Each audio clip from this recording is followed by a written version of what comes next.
Demak, assalomu alaykum barchaga. Bugun ko'rib o'tadigan masalamiz genetikaga doir. Ya'ni o'sha ota-ona genotipini to'g'ri qo'yish bo'yicha bo'ladi. Sertifikatga yaqin bo'lgan o'sha olimpiadada tushgan masala hisoblanadi. Savol kelmoqda: odamda ko'z qorachig'ining to'liq ko'rinmasligi X xromosomida joylashgan resessiv, D vitaminiga bog'liq bo'lmagan raxit esa dominant gen bilan. Aglutinogen A va B hamda rezus omil autosomada joylashgan to'liqsiz birikkan dominant genlar bilan aniqlanadi. Qiz 3-qon guruhli, rezus musbat, normal qorachiqli raxit bilan kasallangan.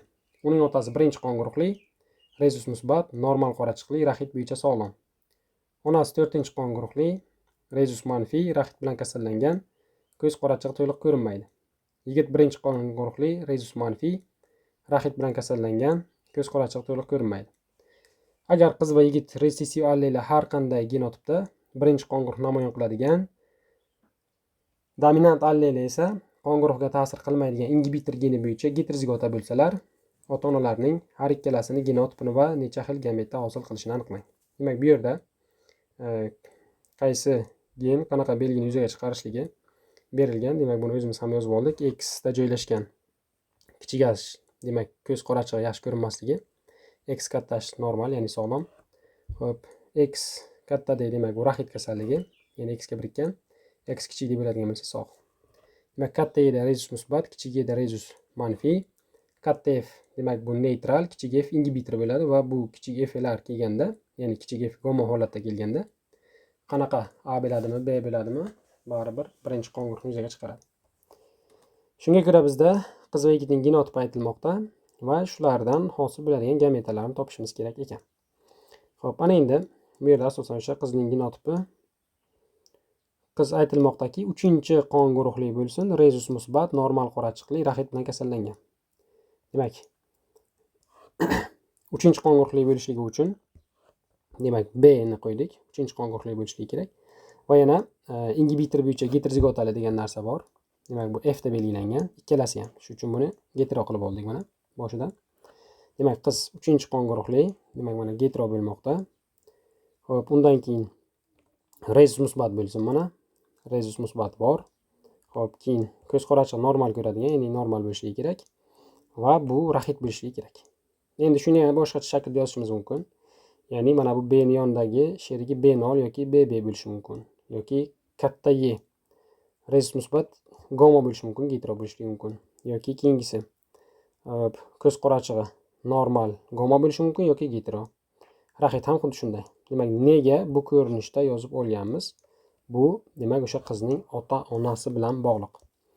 Demak, bu yerda aytilmoqdaki, qiz 3-qon guruhli bo'lgan, rezus musbat, normal qorachiqli raxit bilan kasallangan. Uning otasi 1-qon guruhli bo'lgan va rezus musbat bo'lgan. Demak, otadan o'tadigan gen, demak mana busini otadan olgan, mana bunisini esa onadan olgan deb olsak bo'ladi.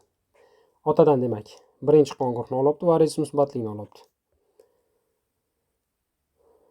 Demak, otasi 1-qon guruhli, rezus musbat, normal qorachiqli raxit bo'yicha sog'lom.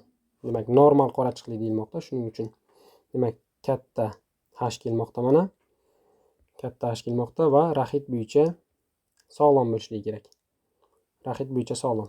Demak, bu gen ham otadan o'tgan ekan. Demak, autosomaning 0 va katta S, ya'ni rezus musbat va 1-qon guruhni va X da joylashganning katta H, ya'ni ko'z qorachig'i bo'yicha normallik va demak raxit bo'yicha sog'lomlikni otadan olgan. Demak, qolgan genlar esa bular onadan o'tgan hisoblanadi. Xo'p, keyingisi onasi 4-qon guruhli, rezus manfiy. Demak, ona 4-qon guruhli, demak ona 4, ya'ni 4-qon guruh bilamiz AB bo'ladi. Shunda onadan B ni olgan mana. B ni olgan va rezus manfiy mana. Bular bitta xromosomda joylashgan. Xo'p, keyingisi raxit bilan kasallangan, ko'z qorachig'i to'liq ko'rinmaydi. Demak, raxit bilan kasallangan mana katta D raxit bilan kasallangan va ko'z qorachig'i to'liq ko'rinmaydi. Katta F, kichik F esa bu o'zi aytilgan ingibitor geni bo'yicha ikkalasi ham yigit ham qiz ham heterozigota bo'lsin. Demak, qizning genotipini shu tartibda topib oldik. Buni har xil shakllarda kelishligi mumkin edi. Katta B, katta E bitta xromosomada, 0 E bitta xromosomada kelishi mumkin yoki teskarisi bo'lib kelishi mumkin. Va hokazo har xil shakllarda kelishi mumkin. Demak, biz o'sha qizning ota-onasiga qarab uning genlarini, ya'ni genotipini to'liqroq ko'rib oldik. Ana endi keyingisi, demak, yigitning genotipi. Yigit birinchi qo'ng'iroqli, rezus manfiy, raxit bilan kasallangan, ko'z qorachig'i to'liq ko'rinmaydi. Demak, birinchi geni bo'yicha geteroligi aniq, ya'ni o'sha ingibitor bo'yicha birinchi qo'ng'iroq 0,0 bo'ladi. Xo'p, ana endi rezus manfiy deyilgan, demak kichik e bo'ladi va bizga aytilmoqdaki, raxit bilan kasallangan, demak mana x katta D va ko'z qorachig'i to'liq ko'rinmaydi. Demak mana x kichik h, ko'z qorachig'i to'liq ko'rinmaydi va yigit y. Xo'p, ana endi shulardan bu yerda gameta olish so'ralgan. Gameta nechtadan chiqadi, qanaqa gameta chiqadi? Shu yozma bo'ladigan shuni yozish kerak. Ikkalasidan yoki shuni masalaga aylantirib masala sifatida ham berish mumkin. Demak, hozir masala sharti bo'yicha bulardan gameta olib, qanaqa gametalar chiqishligini ko'rib o'tamiz. Demak, mana yigit va qizdan chiqadigan gametalarni yozib oldik. Demak, mana yigitdan chiqadigan gametalar 4 xil gameta hosil qiladi. Qizdan chiqadigan gametalar 8 xil gameta hosil qiladi va ularni yozilishi bilan yozib qo'ydik. Xo'p, demak 32 talik jadval bo'ladi bu yerda. Endi sal murakkablashtirsak, bu yerda yana shundan nimanidir so'rashi mumkin. Kelingki, masalan, o'zimizdan biror narsa savolga qo'shimcha kiritamiz. Misol uchun 3-chi qon guruhli bo'lsin, 3-chi qon guruhli bo'lsin va yigit deylik va ko'z qorachig'i ko'rinmasin deylik. Masalan, x kichik h 3-chi qon guruhli bo'lsin. Xo'p, rezus omil bo'yicha, xo'p, kelingki rezus manfiy deylik. Rezus manfiy deylik, demak kichik e 3-chi qon guruhli, demak 3-chi qon guruh bo'lishi uchun mana bu f katta holatda kelishligi kerak. Ya'ni kichik f mabodo masalan kichik f katta b keladigan bo'lsa, bu 3-chi qon guruhni yuzaga chiqarmaydi, chunki savol shartida aytilgan bu birinchi qon guruh bo'lib qoladi. Birinchi qon guruhi bo'ladi. Va shuning uchun 3-chi qon guruhli, demak mana 3 chiqadi shunda. Katta f bor chunki. Xo'p. Y ga o'xshab qoldi. Katta f, demak katta B, rezus manfiy, ko'z qorachig'i yaxshi ko'rinmaydigan yigit.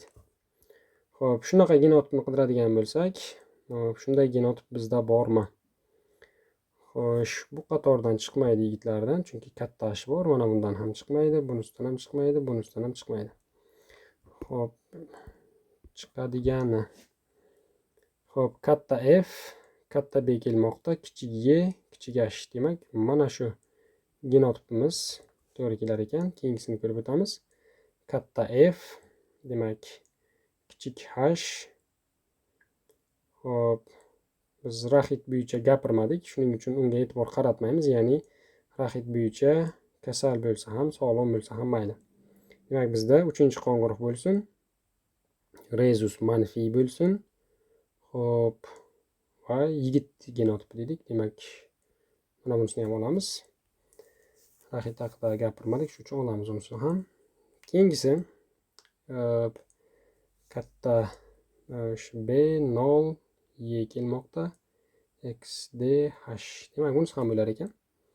Xo'p, keyingisi demak yo'q, bu bo'lmaydi, chunki bu birinchi qon guruh bo'lib qoladi.